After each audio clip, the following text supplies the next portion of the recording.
the job that I want. And no, I don't mean bowling alley carpeting. I mean comedian, or at least I want to be. That's not really something that you hear when you ask a kid what their goals in life are. Hey, what do you want to be when you grow up? I want to be a lawyer.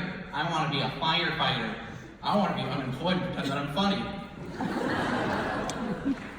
Yep, I'm a comedian, or at least I want to be. But I do other things, like sports. Back in 8th grade, I was looking for a sport to occupy my free time. Yep, comedy isn't enough to keep this physique.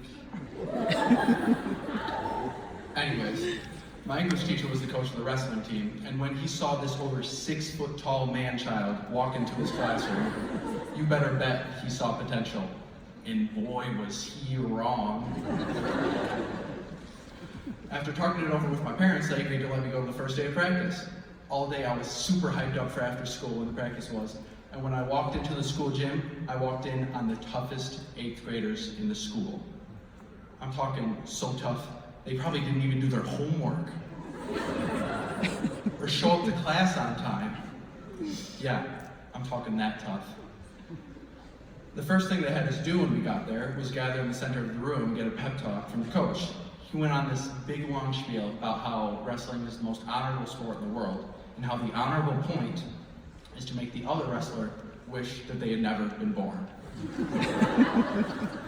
Now, you may not know me very well, but that whole violence thing isn't really my deal, and so far, wrestling wasn't either.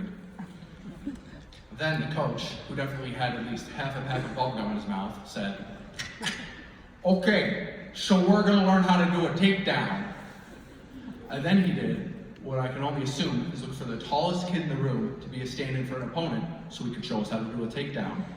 My first thought was, sure would hate to be that guy. My second thought was, oh crap, he's pointing at me. But then there I was, at the front of the room, about to become an example. For those of you who don't know what a takedown is, it's when a wrestler grabs their opponent, picks them up, and then slams them down to the ground before pinning them. Some of you may see where this is going.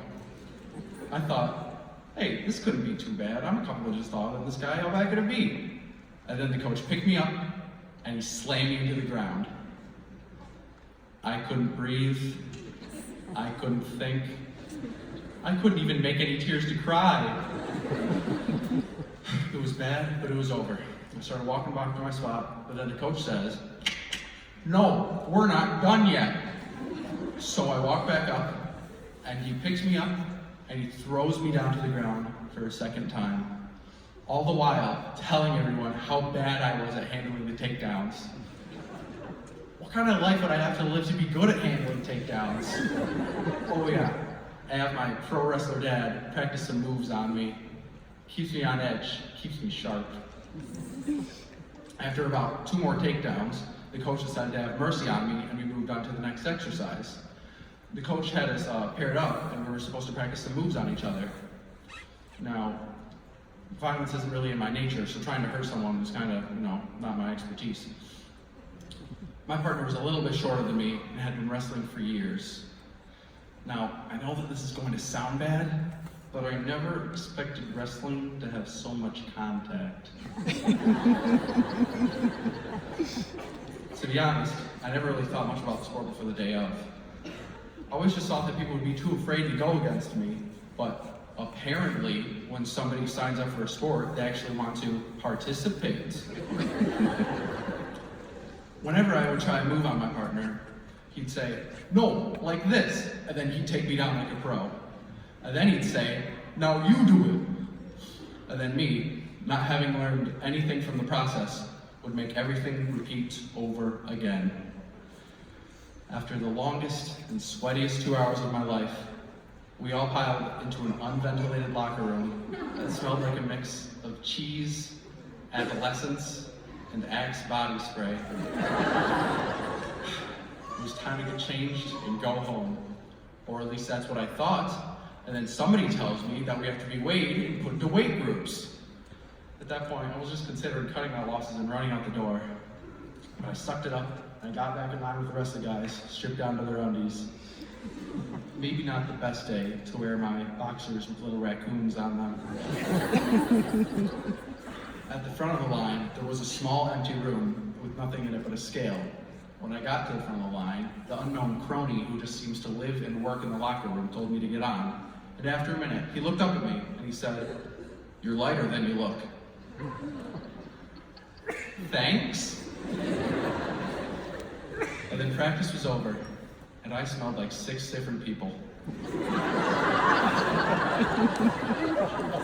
And sadly, none of them wore deodorant.